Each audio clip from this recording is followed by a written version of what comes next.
Uh-oh, there's boss. Hi, Barbara. Hey, Megan. It's good to see you. Don, how are you feeling? Tired. Still? Yeah. I've still got oxygen, so I'm at home. I'm But sorry. I got diagnosed with COVID pneumonia on Monday. Oh no. Yeah, it's but like I say, I'm doing well. Oh, good. Good. Hey, VJ. Hi, Barbara. Hello, Mike. Good morning. I'm muted. No? Oh. You can hear me? Well, you're saying something. I don't know what. I Okay. can't hear you. There it is. Can you hear me now? I can hear you now. Okay. Just got it takes a moment to get organized in the morning.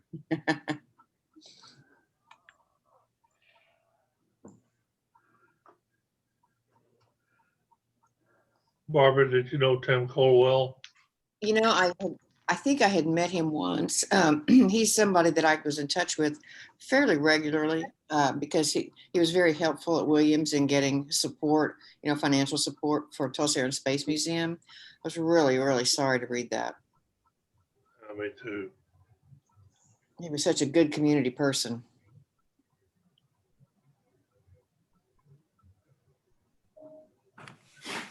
Hey, Andy. Not many.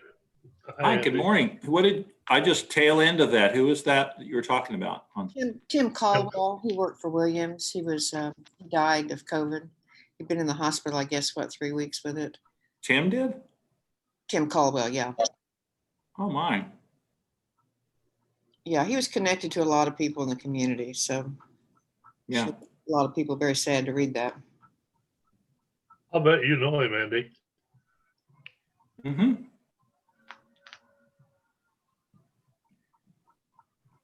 Services tomorrow at First Methodist. Okay. Morning, Steve. Good morning. How's everybody? Good. Good. Hi, Megan. It's great to see you. I guess she's dialing in. Don, how do you feel? Tired. Tired? Has that been about your only symptom? Got diagnosed with pneumonia on Monday, Uh-oh. No. but I've still got good oxygen. And Good. Do you have any of those oxygen meters at home you can test? I didn't get that. Do you have an oxygen meter at home so you can? Yeah. I just took it a while ago. It was 93. I think that's better than mine. Yeah, that's okay. Steve's got new glasses. Oh, they're cheaters. Oh, Nothing wrong with those. Okay, I'm on audio. It's so good to be back, y'all. I missed you. Well, We missed you too, Megan. I just had to take a little bit of a break to get my whole life situated due to COVID, but all is good. Good. Hey, Linda. Jim. Good morning. Good morning. I'm sorry to interject. I picked up just a trail of Don Wasson's report. Could you just give me a capsule, Don? Say that again, Jim. I didn't understand. I just joined and I'm concerned about you as well as Jack. Can you tell me your status? Well, I am 15 days into this experience now, and I have been pretty constant with one bad characteristic. That's a cough. And it got so bad over the weekend that I tested positive for pneumonia on Monday. But the medication that the doctor gave me to subside the cough has made me feel more positive. Yeah. and my oxygen level is holding up. So it must not be as bad as some of my friends who are dropping like flies. That's Well- the strange thing about COVID is some people are mildly affected, some people unaffected, and others pass away. Don, has Jack joined us, Barbara, this morning, or any status on Jack? I have not heard anything on Jack. I texted with Jack him a have little it? bit. Jack has. Oh, yes. Yeah, Jack and Patty both. They both do? And he said they are home. They have not been hospitalized, and they're feeling a little bit better every day, but they're sick. But he said he's a believer, so he's going to pull through. Well, Don, Jack, and Jack's behalf too, know that my deepest prayers go with you and your families. Thank All you, of Jim. ours. And Don, say hi to Margaret. Give her a hug for me. I shall. What is her status? She has tested negative. She doesn't have it. So you can't give her a hug. Yeah, don't hug her. Well, Don't hug her now. don't tell her that. Well, it's good to see you this morning, Don. Absolutely. Well, I have good news. Pretty much everybody in my life caught COVID at the same time. I never caught it, but my mom and dad have both recovered despite pretty severe, like they also were checking everything. And then Javier got it at the same time and the kids never got it. And then I got a bacterial upper respiratory infection that I had to go to the hospital for, but I never caught COVID. So Oh, That's good. I know it's been a crazy year, hasn't it? Yes. it has. Yeah. Megan, are you occupying 2 boxes this morning? I am. I'm on video, but for some reason I couldn't get this computer to recognize my microphone. I didn't want to use my work computer because I'm trying to stay out of the office if I'm not working. I get that. Good to see you. Mm-hmm. It's so good to see you guys. Absolutely. Welcome home, Megan. Yes. Thank you so much. I Welcome miss back. y'all. That was the town crier. Good morning, Shauna. Hi, Barney. Megan. Hi, Ellie. What's the date today? Morning, Morning, Shauna. Shauna. Welcome. Megan, how did your parents know when they passed muster and don't have it anymore? How did they find out? My dad knew when his fever finally broke. So he had a fever over 100 for like 12 days straight. And then my mom tested positive on Christmas, and then she also had fever. But like when the fever broke, then he got better. But he still has the coughing. They're still checking their pulse ox, all that stuff. But thankfully, the fever was gone. Not sure if you've had fever, Dawn, at all. No, I haven't. Yeah, but thankfully my dad typically gets pneumonia, but they kept checking him, and knock on wood, he never got to the pneumonia part, just a real high fever.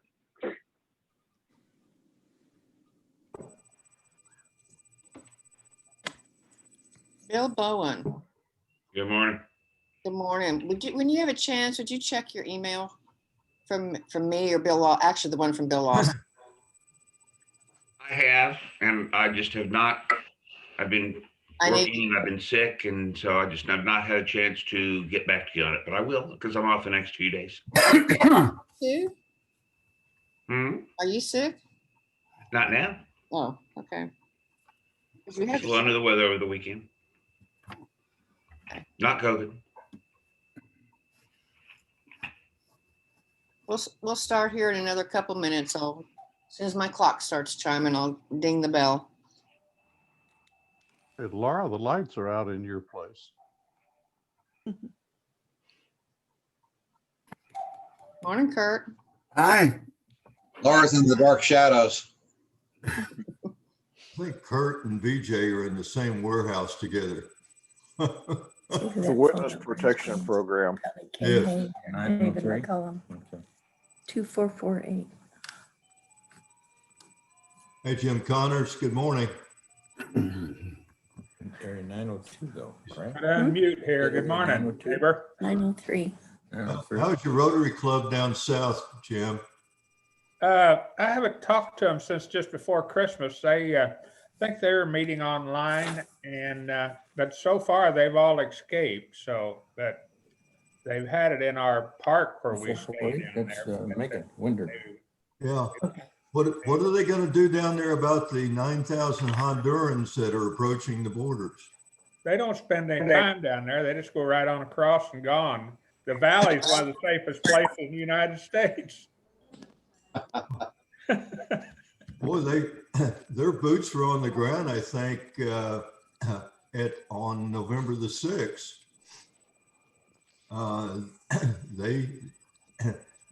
I guess they're through Guatemala by now. This is her speaker. I have no idea. Right, I have yeah. no idea what they're going to do.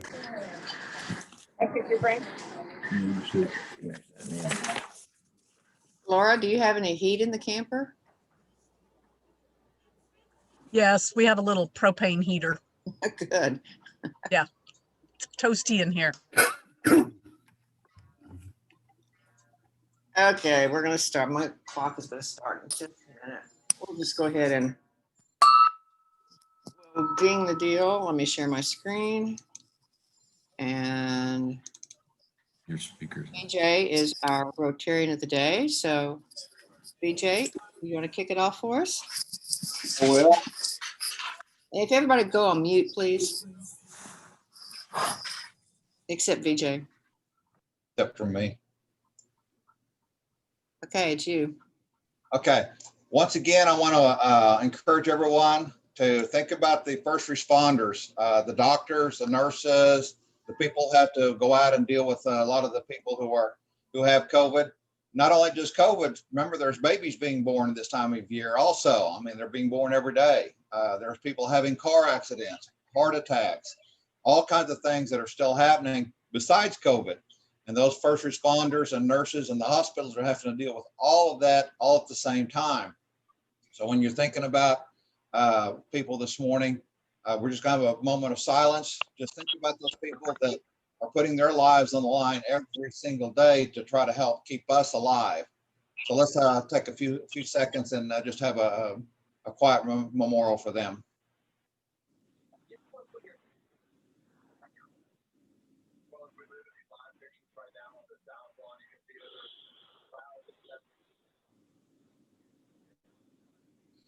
Okay, let's say our pledge.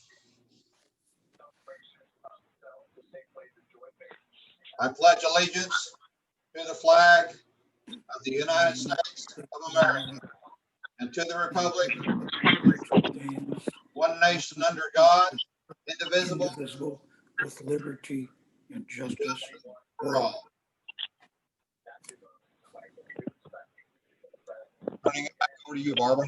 Thank you. And thank you for reminding us it's not just COVID that's going on out there. There's a lot of people as well. And I think you were an EMT at one point in time, so you can appreciate all the varied things that everybody is involved in and trying to keep us all healthy. So thank you. Megan, are you on? Megan Korn. I am on, yes. Good morning. How's everybody doing this morning? Good? All right. Well, do we have any guests this morning? I'm looking around. I see our speaker. We're going to introduce you soon. Anybody else? Anybody bring anybody? Looking around. Okay. What about birthdays or actually, I want to welcome back a face we haven't seen in a while, Megan Windler. Welcome back. Sorry, I'm putting you on the spot, girl. So good to be here. I missed all of you, and I'm back and off LOA. Good. Yay. We are excited you're here. So wanted to welcome you back. Thank you for the welcome. Actually, yeah, and Megan, we have a few new members. Do you want to say a little bit about yourself real quick? Maybe to introduce yourself? I couldn't get the mic working, but I'm on video somewhere. Megan Windler. Yeah. I have 3 kids. I work from home now, and it's just everything's been a little bit crazy, but I'm so glad to be back. Rotary. Great. I like your sign in the back. your background. Oh yeah, we know that. You think it, That's Chad so is a cool. woodworker, and he's basically training me. That's awesome. All right. Good. Any birthdays or anniversaries?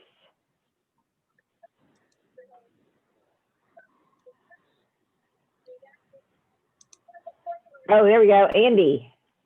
Okay, I have a birthday in 5 days.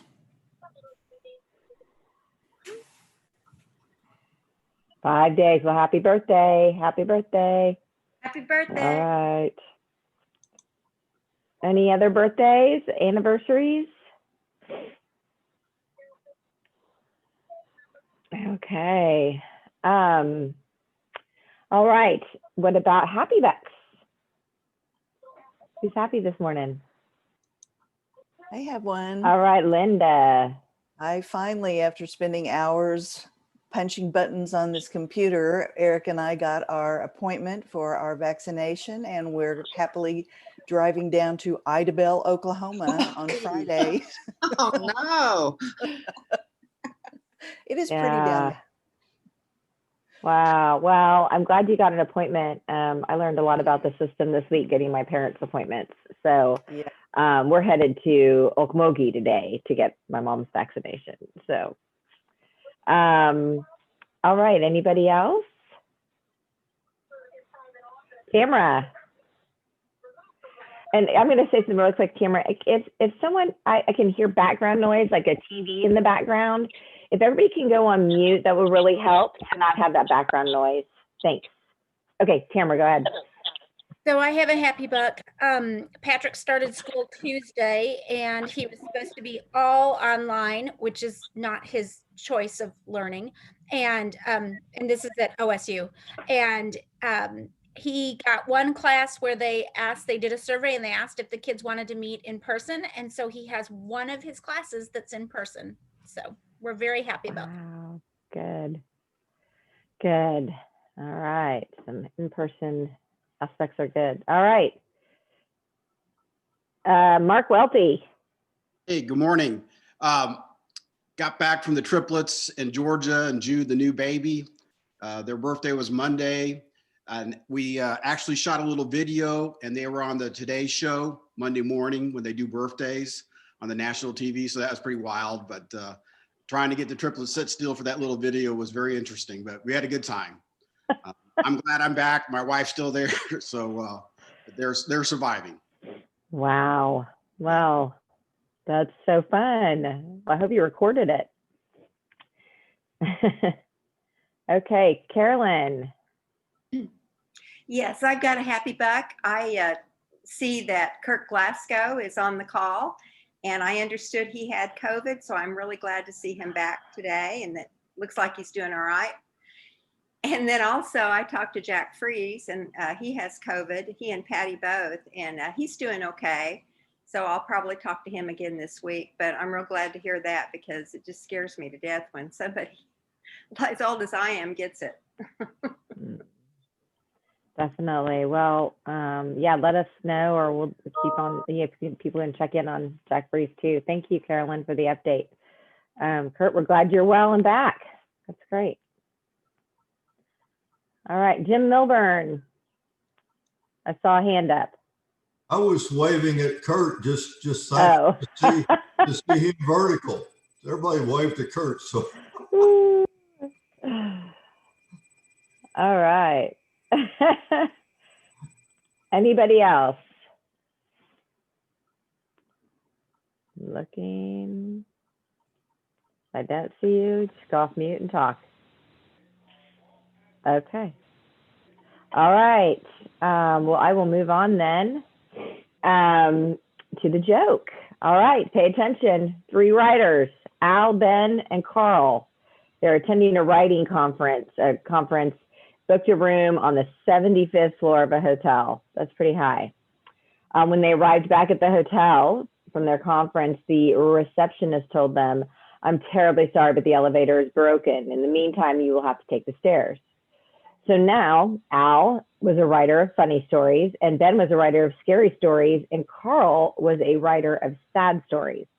The 3 of them agreed that to make the climb to the 75th floor less boring, Al would tell the others the 2 funniest stories while they climbed floors 1 through 25.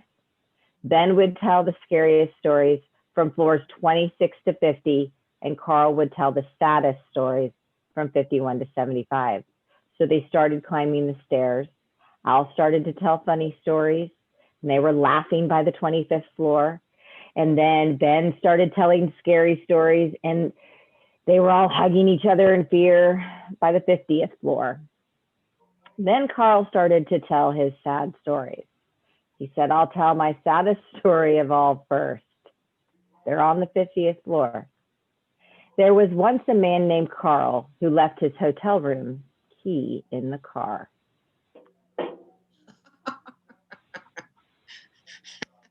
So there. Seem to catch that one. That's good. Yeah. All right. Okay. Have a good morning, everybody. Thank you, Megan. I'm going to bring up the screen here, and Linda Ortega, would you please speak? Yes, I will. We want this morning to congratulate Megan Korn. She is our first-time Paul Harris Fellow. We've been inaugurating multiple so far this year, so she is our very first time. And although relatively new to Sunrise, she has repeatedly gone above and beyond in doing good in the world. She's joining the 40 other Paul Harris Fellows here in Sunrise and millions of Paul Harris around the world.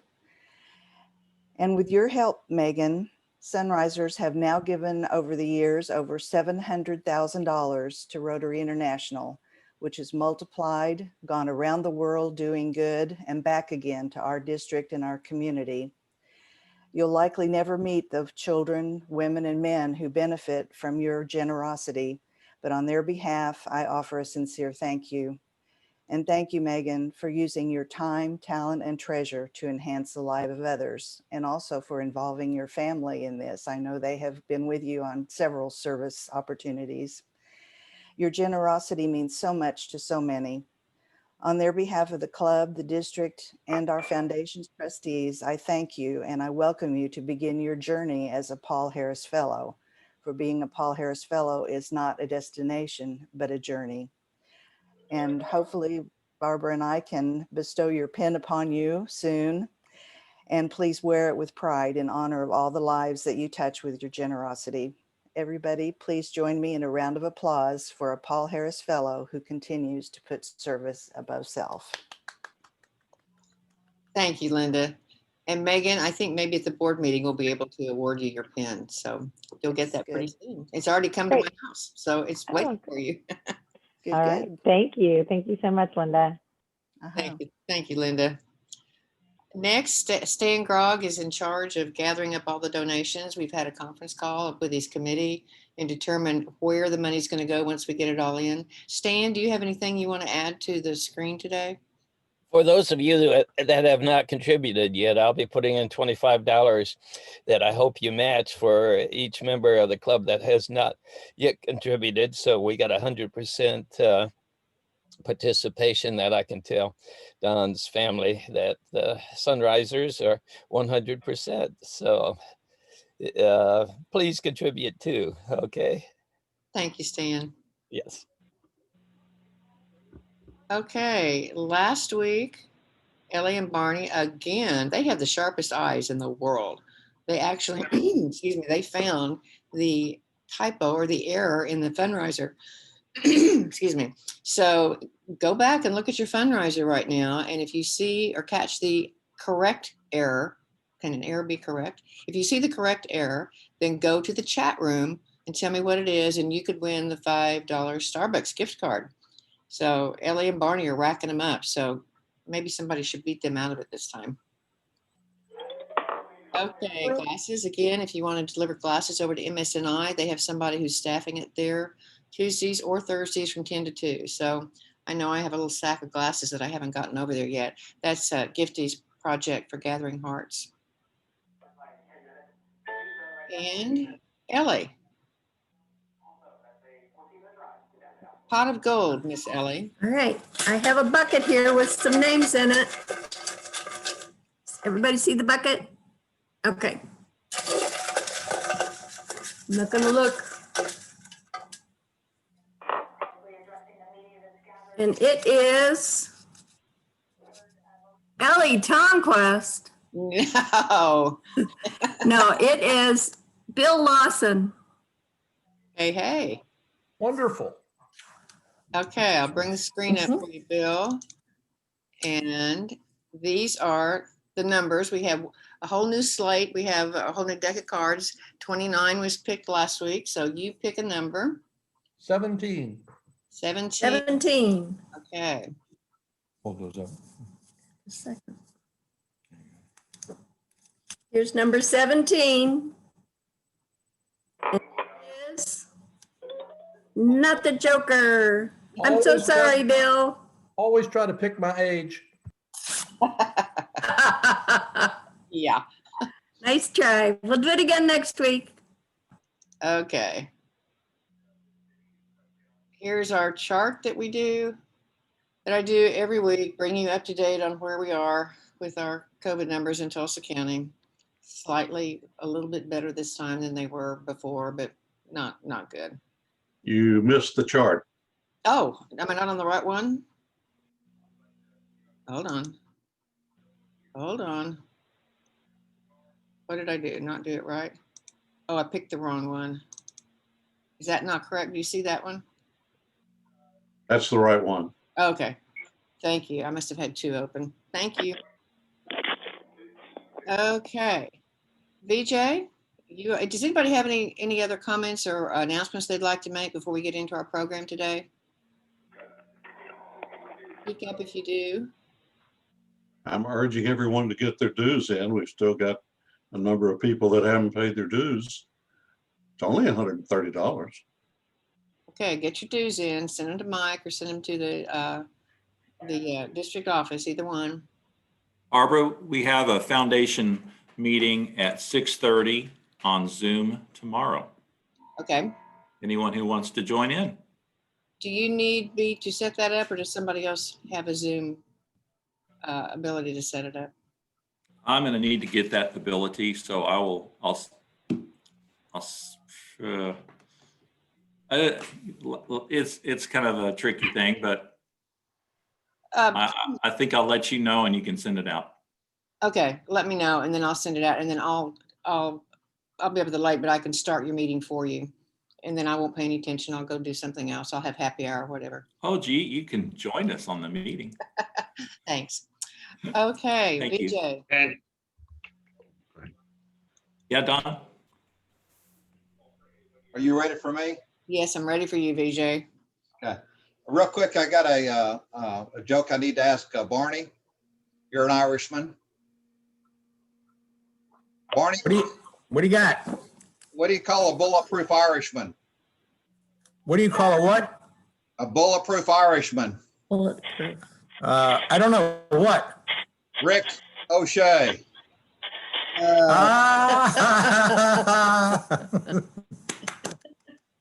Thank you. Okay. Real quickly, I want to introduce, let me tell you real quickly, before I introduce Sean, I want to tell you real quickly about where we are at on MSNI. I know the club's been raising money for Cameroon, but I want to let you know kind of what's been happening. The container we shipped to Madagascar has arrived. They're getting it unloaded and they're going to try to give me some photographs of that. Dr. Afali has been working diligently a lot of time late at night and on the weekends, trying to get his container ready to go to Togo. We can't ship it just yet. We're going to try to find out today or tomorrow if they've opened the port up in Lomé in Togo. And as soon as they open the ports up, we're going to go ahead and try to get that container shipped to Togo for him. Once that goes, I believe Sunrise is getting really close to having enough money to ship to Cameroon. So hopefully we can start putting together a container for Cameroon right after that. So right now we're at the port's mercy. Some of the ports are open, some of the ports are still closed. So it's really strange how COVID has affected just the ports alone.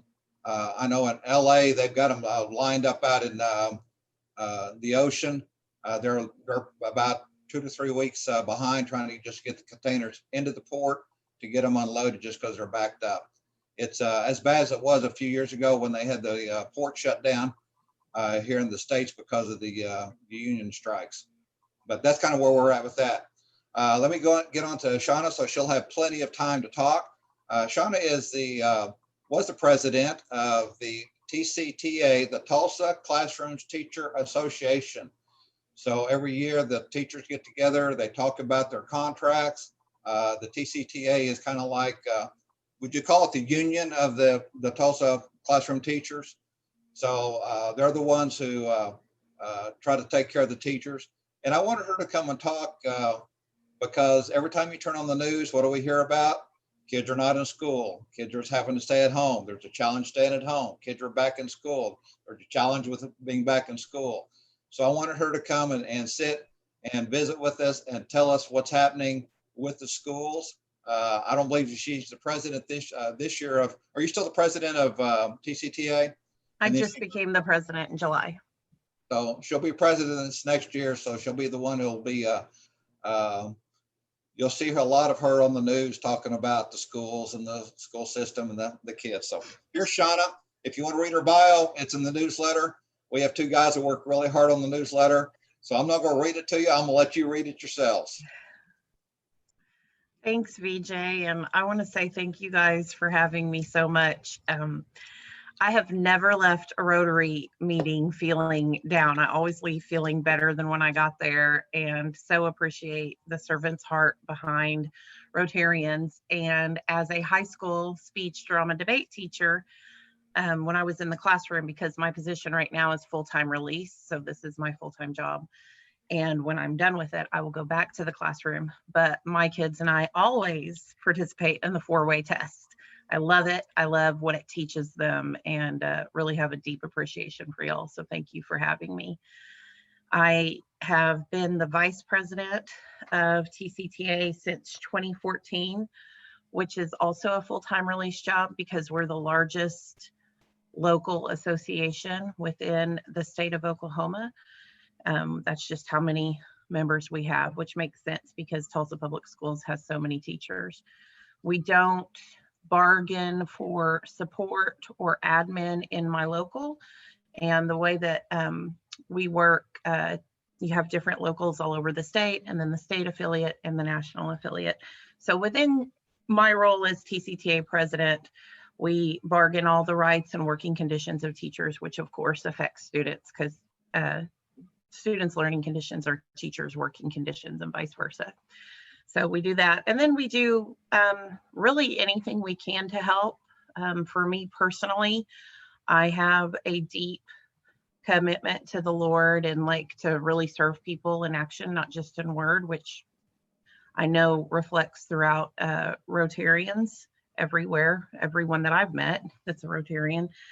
And so we really try to be a full service union. We had a teacher come a couple of years ago. She's gone now. Name was Molly. Came with a duffel bag. She'd been a foster kid her whole entire life. So even though she was an adult woman, that's all she had. And we got her set up with an apartment and a bed and bedding and like pots and pans and all the things. So anything we can do to help teachers so that teachers can better help kids, because if it's not about the kids, I don't know what we're doing. We try to do that. So that covers a lot. I'm mother to Colin and Kennedy. Colin is a 15-year-old sophomore at Memorial High School. He's heavily involved in robotics and engineering. In fact, he's building a robot this week right now at home. It was delivered to the house. And then Kennedy is an 8th grader at Thoreau, and she will also be going into robotics and engineering at Memorial High School. I graduated from Webster in 1998 and then from Oklahoma State, go Pokes. And I lead praise and worship at Garnet Assembly of God. So just a little bit about me. And I'm going to try to bring you perspective from my teachers, because that's the majority of my job, is just to listen and figure out what they need and try to get them what they need for their kids. And then I'm also going to talk to you as a mother as well. So one of the things we're working on right now is letting people know school is not closed. School was closed 1 week after spring break. Spring break was extended a week. School has not been closed since. We are doing distance learning. It is not as good as in-person learning by any stretch of the imagination. No way. My children are two very different children, so I can tell you what I know, and I know them. Colin, have you guys ever seen Big Bang Theory with Sheldon? Colin is Sheldon level smart, better at social cues than Sheldon, but that doesn't always translate in grades. He's just very like, whatever, and then gets it all done at the end. And I'm like, Jesus, help me not to kill my child, because I'm like, do you work the whole time? And because he's able to do that, I'm like, this is bad. And I keep telling him, Colin, one day that's not going to cut the mustard and you're going to be in so much trouble. And being a teacher myself and a teacher's kid, that just like kills me. But that's Colin. So his grades, who knows? He's doing better than usual. He wasn't, but it's the end of the semester, so he's kind of still following the same pattern. Kennedy is more like me. I was valedictorian for a few reasons. I've always loved school. Of course, I went back to it, right? I always want to be in school for the rest of my life. And I love learning anything new. I just want to soak it up, anything I can learn ever. When people say, what would you do if you'd win the lottery? I'd literally go to class. That's what I do all the time. I just go to school.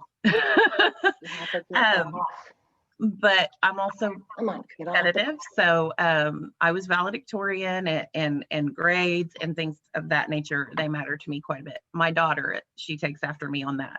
She's a 4.0 student. She cares very deeply. If we get a B, she has a huge meltdown. She's 13, so everything's dramatic. It's so fun. But she's not been doing well. She has had, just to be really vulnerable, she has had a 0 in front of her GPA. Like, she's at a 1.7 now, and that's huge compared to where we've been all semester. And it's not going well for her, and lots of meltdowns. And here I am, a teacher, and I feel very almost helpless to help her the way she needs it, because it's not translating in her GPA. On that note, I have been with them and seen how their teachers are teaching them, both as a mother and then as TCTA president, hearing from my people all the time, constantly, nonstop. I thought I was busy before COVID, and apparently that was a lie. Their teachers are moving mountains. Phenomenal doesn't even begin to cut it. Above and beyond, teachers always work off contract time, which is a problem in and of itself, that it's become such an expectation. And that's a sermon I can preach another time, but the cyclical issue of like the teacher shortage and the burnout. And the reason it's so important is, who does it affect the most? Kids. And their teachers, I mean, I have no words. I don't know if I could do that if I were in the classroom right now. And I'm a pretty good teacher, but they have just really, it's not like the teachers aren't doing a good job. So I want to reiterate, distance learning, virtual learning, not ideal in any way, shape, or form. Having said that, my mom has taught at Webster since 1982, and before that she was at Sandberg and Bell when it was Bell Junior High. So I am deeply steeped in this and wanted to be a teacher since I was little. And then as I got older, tried to run from it because I was like, that's really hard. Don't think I want to do that. But it was what the Lord had for me, and I've never regretted it a day in my life. I'm so glad I followed all the steps and been able to been with, I call them my kids, And I'm called to high school because I want to reach them before they go out into the real world and really tell them what's what. Yes, thank you, Jim. My position is very stressful these days. People say hindsight's 20/20, and that's another thing where I feel like my pastor in college used to say our life is like an alphabet. And so if you're at point like D, God might let you see E, maybe F, but he's not going to show you the letter M because you'd freak out because you're not ready. And so, but that's good because we've got to get there step by step. And so I'm glad that I didn't know, because I don't know if I would be president, you know, and it's not just me, it's everybody. My predecessor retiring, she didn't get to go out with a bang. Me taking over during this, it's been wild for sure.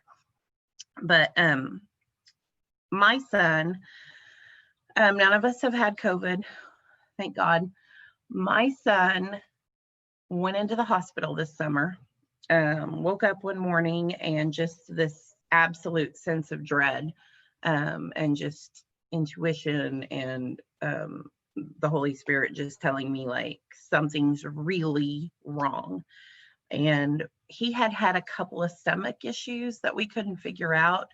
It didn't seem that bad, but it seemed like we need to go see a GI specialist. And my nephew, he was born without a colon. He's 4 years old now. He's doing great, but he saw a GI specialist. So we hooked up with him, and my son was supposed to see him like towards the end of August.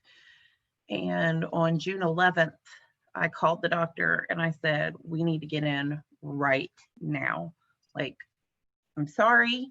I hope I don't sound rude. Like, I was just bawling. I was like, we have to see you now. And he got us in, and we got over there, and he admitted Colin to the hospital. So from June 11th to June 29th, which is his 15th birthday, we were at the St. Francis Children's Hospital and discovered that Colin has Crohn's.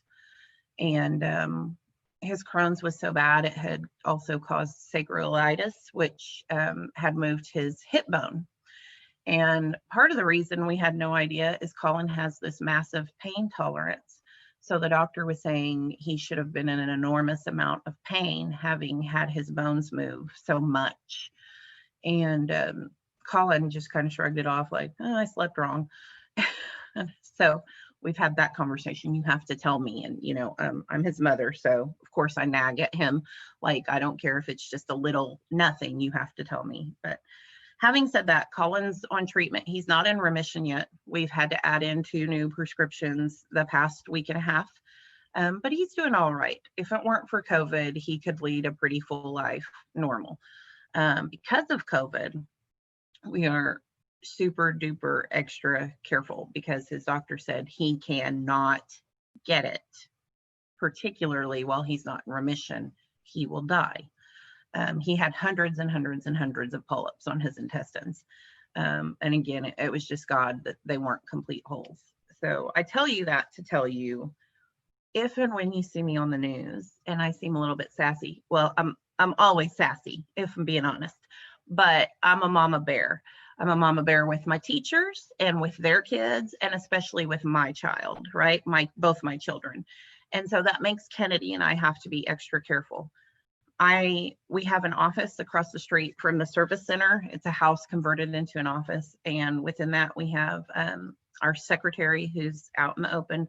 And then we have our own 3 offices where we go in and close the doors. And we mask up, but we pretty much are away from each other. We do everything right. And then my church, where I lead praise and worship, we took out rows. We sit at, I'm a front row person, and we sit at the way back. We're not even in the sections, and we've pared down the worship team to where we're not near each other when we're on the platform. So that's about the extent of where we go. We don't go anywhere. Just trying to be careful and get him in remission and get through COVID like everybody else. But having said all of that, being a teacher and a teacher's kid and deeply steeped in all things education, all things public education, you can't learn if you're dead. So The virtual learning, not the greatest, not for a lack of teachers doing their job and above and beyond. And I am sure you guys are aware, but if you're not, that's my job, is to preach our message. I'm not kidding you. I did not know it was humanly possible for teachers to work more. And they're just, they're killing themselves. They're working all the time, constantly, nonstop. Most of us in Tulsa Public Schools are at the schools, even though the kids aren't, because all our things are there and we can use our classroom. Some are home because they're so immunocompromised that they need to be isolated and have set up classrooms at their homes. I'm sure you've seen the pictures earlier in the year. Some of them are extremely elaborate. And yeah, so it's been a rough go, Dr. Gist and the board, and we as the union, which people love to throw that around at certain times, the union cracks me up, have taken a lot of flack. And the reason it cracks me up is all unions are not created equal, and I'm well aware of that. My dad owned Mott Roofing and Sheet Metal, so he was part of the Sheet Metal Workers Union, and told me stories about different ones. So all unions are not created equal. So remember that if you hear something about one. Just kind of depends on which one. For us, we, even before we were a right to work state, which happened while I was in college, we didn't charge agency fee or anything like that. You could join or not and pay nothing. So we've never done that in TCTA or in OEA. Some states within NEA did do that, but we've never done that even before we were right to work. So we really have a heart of, we just want to serve.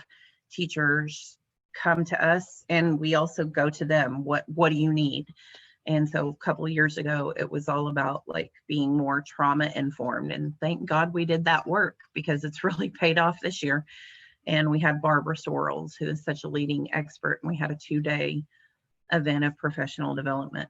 We have a food pantry at TCTA called Mama J's Pantry, named after Julie, one of our TCTA board members. And that is for teachers and support, even though we don't represent support. The sad thing about support is they make us look filthy rich because they don't make much at all.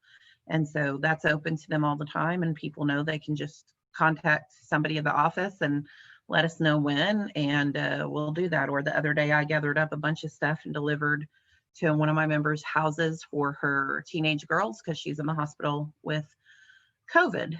So we really just try to meet the needs, whatever they are. And I'm going to check the chat because I think I've got questions coming through here.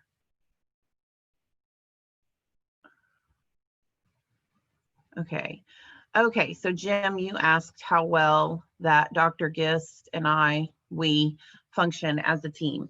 And the answer is sometimes extremely well. We're actually pretty good partners, and we agree on probably 90% of things.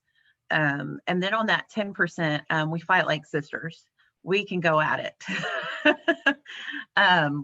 because I don't hold back, and I'm not ever gonna lie to someone or sugarcoat something. I feel like you need to hear it. And she will not lie to me either. She's more a diplomat sometimes than me, and I'm like, no, I'm telling you, this is what I'm hearing, and we kind of can argue and get into it, and then we move on to the next thing and, you know, say, okay, good job. And which debate is one of the things I teach. So I think that makes us a stronger team, right? Because if you are too afraid to tell somebody how you really feel and have it out, I'm a rip the Band-Aid off type person. Don't love it, but I love the results. And so we work pretty well together that way, and have really grown our relationship this year. But not just between she and I, but between TCTA and TPS. I'm really proud of the work we've done this year. And so thank you for that question. I'll try to get to the next one. Sorry, I'm not like super quick on the chat, guys. Just yell at me if you need to. That's okay, Sean. I'll go through this with you. Thank you. Martha had a question. She had a son who was, ADHD, and she's wondering, how does a teacher keep the attention of students with that kind of a learning disability? How do you do that remotely? Yeah, so we have class Monday, Tuesday, Thursday, Friday, and our Wednesdays are office hours that we set up. I mean, this is like the strict way things are set up. And I just did this because that's the norm. You have to do that. And the reason I say that you have to do, again, teachers going above and beyond. My son also has that. It is better, of course, because we're treating the Crohn's. So now we know another reason he wasn't able to pay attention, but he still has the ADHD. He meets with his teachers one-on-one at whenever they can meet. And some of them are morning, some of them are nighttime. And then Wednesdays, always he's scheduling office hours. So if something's going on and your child's needs are not being met, like they don't have to be our district. I failed to mention I am also elected statewide. So my position as TCTA President is elected, and then I serve on the National Board of Directors representing our state. So I know people within education like all around. So if your kids' needs aren't being met, let me know, and I will see what I can do to help make that happen, because we definitely want that to happen. But really just finding one-on-one time or small groups, like 5 or less. And that has been helping Colin. His GPA is coming up. Good. Megan had a question. Her son is in kinder and his teacher is doing the work with 3 teachers. She creates 2 separate online versions of classes and assignments, and she teaches in person full time. What can I do as a parent to make it easier for her? That's the first part of her question. So answer that part, then I'll go to the second part.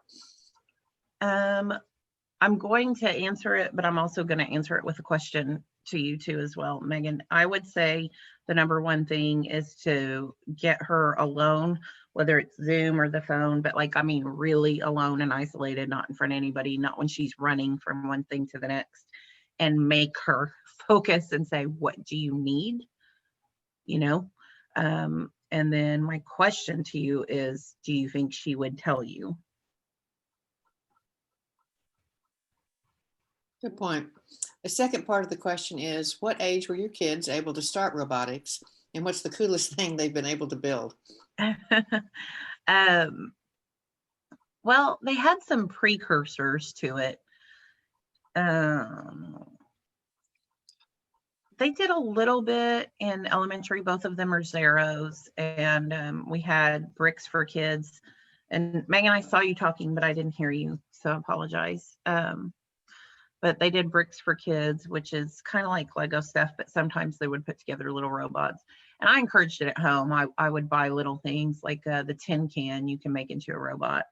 But in terms of actual curriculum, that would be 9th grade at Memorial.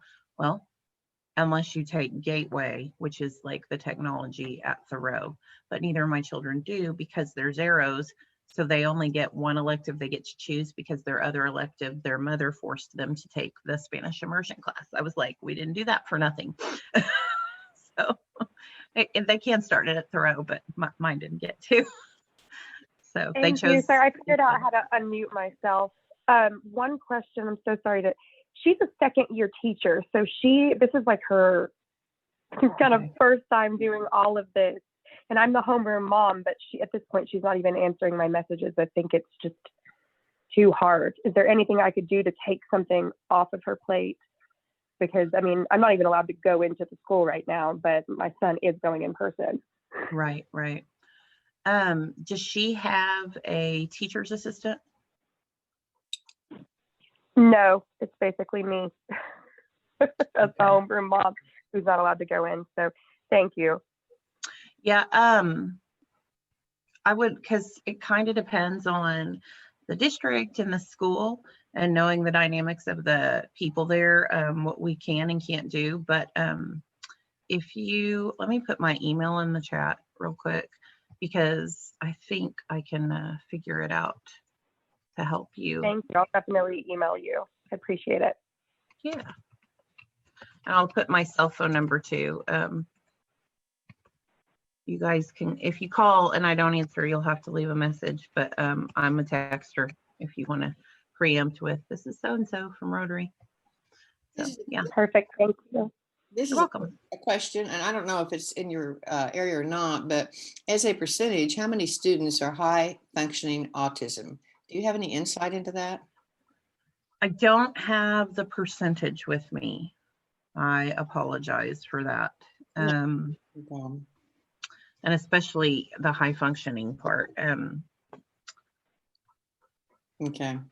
That's a hard one too, because you have borderline kids, because Asperger's, right, which is like Sheldon from Big Bang Theory, that's autism to an extent. I've had my son tested for autism, for Asperger's 6 different times, and he's just like right there where he doesn't test as it. But my mom's special ed, and of course I have close friends who are special ed, and there are telltale signs, and we're like, he totally is, he's just not testing. So yeah, the high functioning, that's a good, I've never been asked that. I need to find that out. Thank you. Okay, another question. If a teacher contacts you with a serious issue they are having with their administration, do they get any flack, or do the various schools work well with the union? Most everybody works well with us. So the first thing, most of the time we know, because we know our people, but if we don't, the first thing is look up what school they're at. The first thing that we say to someone who calls us, with the exception of if there are 2 principals, because those 2 principals are not great, and I wonder who they have naked pictures of, how they're still around. With those exceptions, we say, have you spoken to your administrator? Because we're not adversarial as people would think. We just want to help meet needs. We have a great relationship with almost every single administrator, and the 2 I'm talking of, all the administrators know as well. Although we don't represent admin, OEA, and NEA do, which we're affiliated with. So I represent them and support as well in my capacity as NEA director if they are OEA, NEA members, but they can't be TCTA. And so even after principals meetings, we'll have principals call us and let us know what was said, and we don't solicit it. We have a pretty good relationship with them. But we, with those 2 exceptions, we always say, have you talked to your administrator? Do you need me to go in with you? Now, having said that, the flip side of the coin is there are definitely teachers who are terrified. Last week, I had a Zoom meeting with an ILD and someone from talent management, which is what we call our HR. And there are talent management strategists and partners assigned to different sets of schools, and had that meeting with them and 5 other teachers. This entire school is very upset. Principal wasn't there.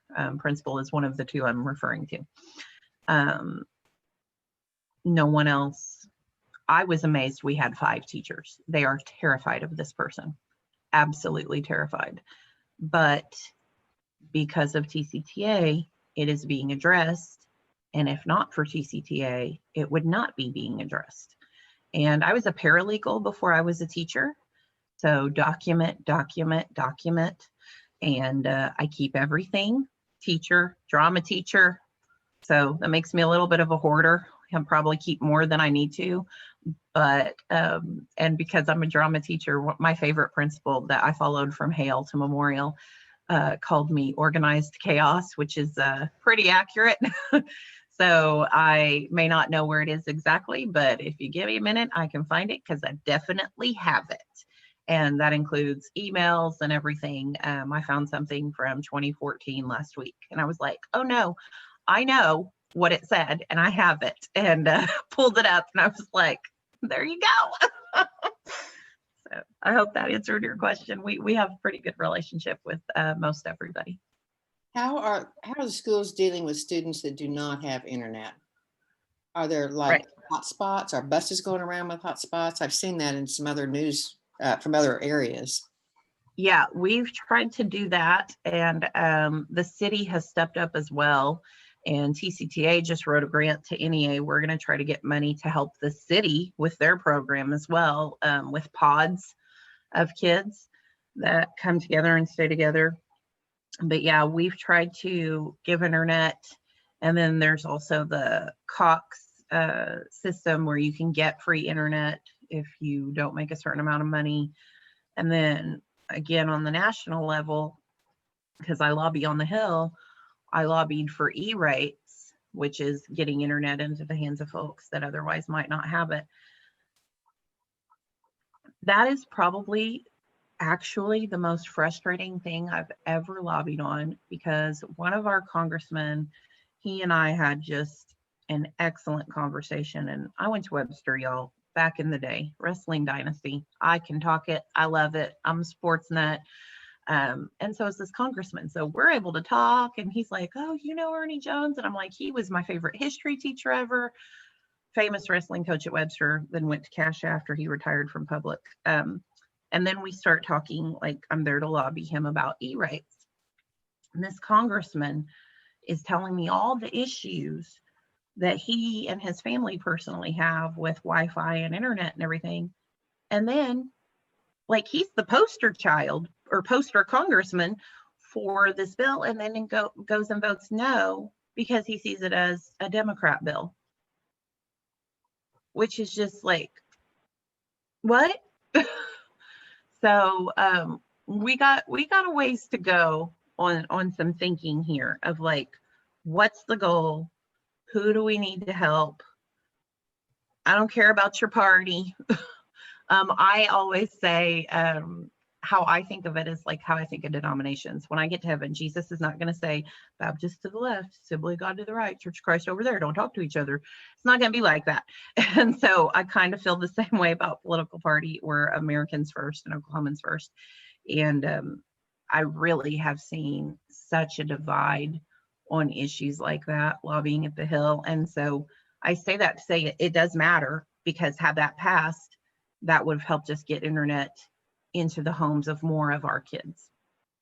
So it's the passing the buck, and then it comes to the state, and then if the state puts it on the districts, and there's no such thing as flat funding because of this thing called inflation. Like, if they say we're flat funded, yeah, I'm grateful you didn't cut us, but we're actually not flat funded because the cost of everything continues to go up. So we do try to give as much internet as we can, but it would be nice to get help from our government. I know that Governor Stitt wants everybody to be in class in person. He cannot mandate that, can he? Isn't that a district-wide decision? He cannot mandate that, though he has tried. You didn't ask, but I'm going to tell you anyway. I feel like he's a bully on this. I'm very proud of Superintendent Hoffmeister and the State Department, and I'm extremely proud of my district. Excuse me. And I'm not saying, oh, yay, we're in distance learning. I told you as a parent, and I'm a teacher, so I can't even imagine how non-educator parents feel, right? Because my kids are struggling, but you can't learn if you're dead. And I'm just extremely proud of the way we followed the real data. That study that he gave last week was from North Carolina, who incidentally has a statewide mask mandate. And they're 7 to every 100,000 in COVID.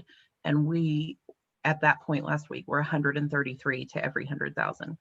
So he came out and say he came out and said that he misinterpreted that information, which whatever.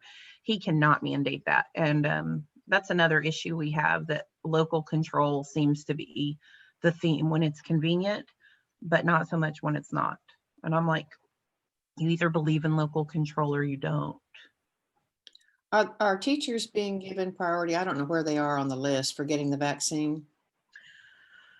No, not just teachers in general. We got moved up to phase 2. And the reason I did the air quotes is really, it's just like the bottom of phase 2, which might as well be the top of phase 3. I mean, it sounds better, but when it translates into reality, it's not a move. It's not a move. Now, my mother gets hers tomorrow. My mother's 69 years old and diabetic. It's not because she's a teacher. So no, and it's not, being on the NEA board gives me a chance to talk with people from all over the country who are representing their areas.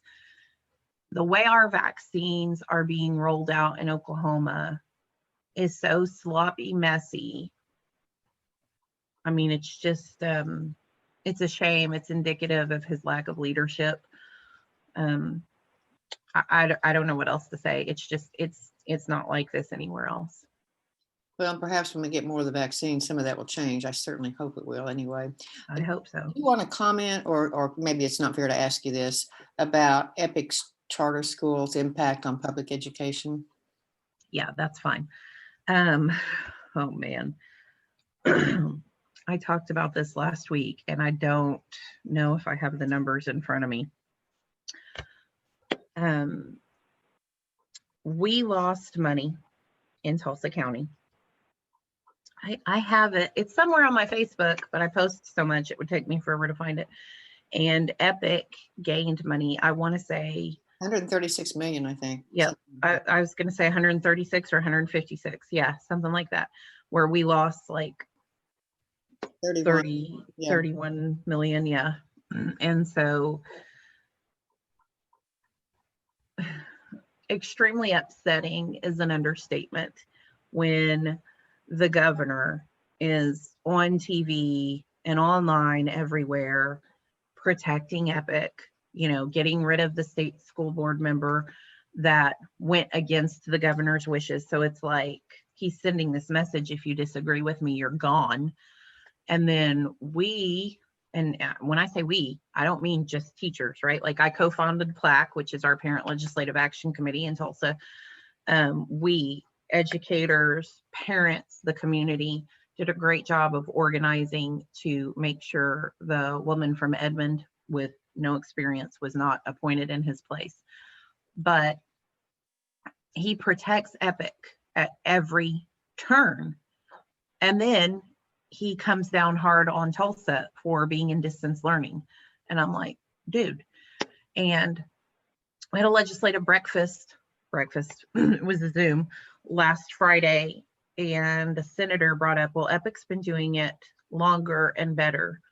And I said, you know, you'll have to excuse me or not, but the truth is they've been doing it longer, not better, but illegally and unlawfully.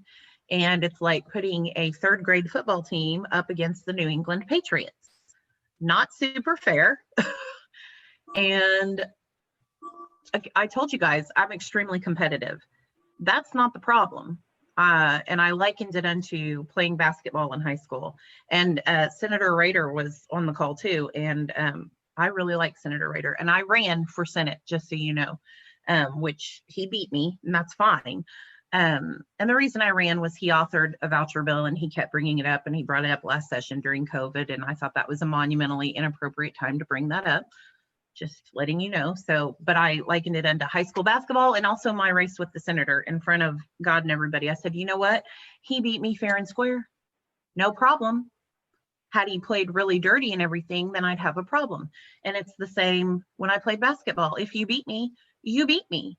But if you're cheating and playing dirty, no, that's not beating me. And so it's the same idea with EPIC.